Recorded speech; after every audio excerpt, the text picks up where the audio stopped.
So the sign behind me is the sign you will see when you come to the access trail for the Hemlocks Shelter.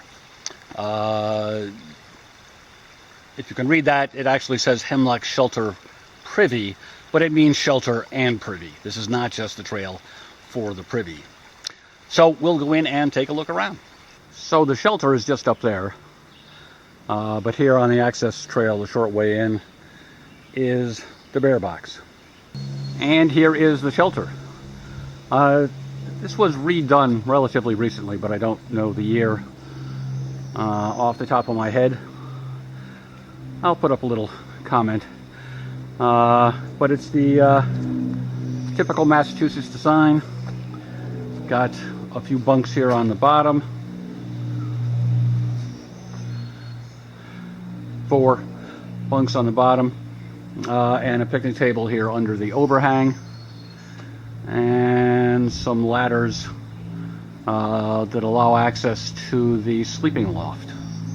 And again, it's pretty dim up here, but you know, it's the typical Massachusetts shelter loft, about 8 feet wide and probably about 16 feet long. And there are some windows letting in a little bit of light. So there is a fire ring here, a short distance from the shelter. Fires are permitted, and the privy is up there in the shadows. So it's a typical, well, Massachusetts privy, I guess. So somebody's put a reflector up on there, and I guess that makes it easier to find at night with a flashlight. But it is the moldering variety where the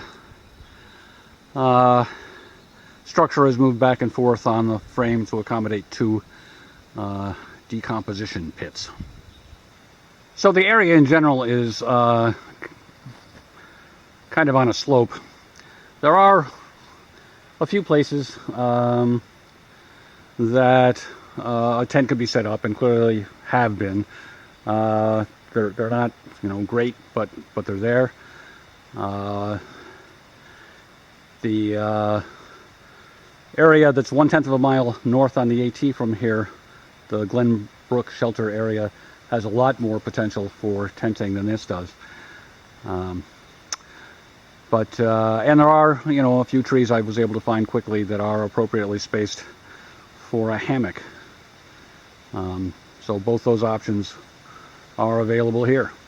We're having a reasonably wet early summer here in southern New England.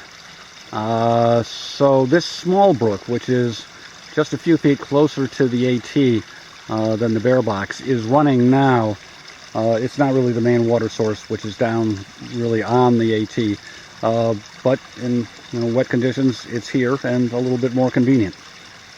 So just a few feet north on the AT from where the access trail leaves is this pretty significant stream in the midst of all this blowdown that serves as the primary water source for the Hemlocks Shelter. Well, I hope you enjoyed your tour of the Hemlocks Shelter and Privy. Thanks for watching.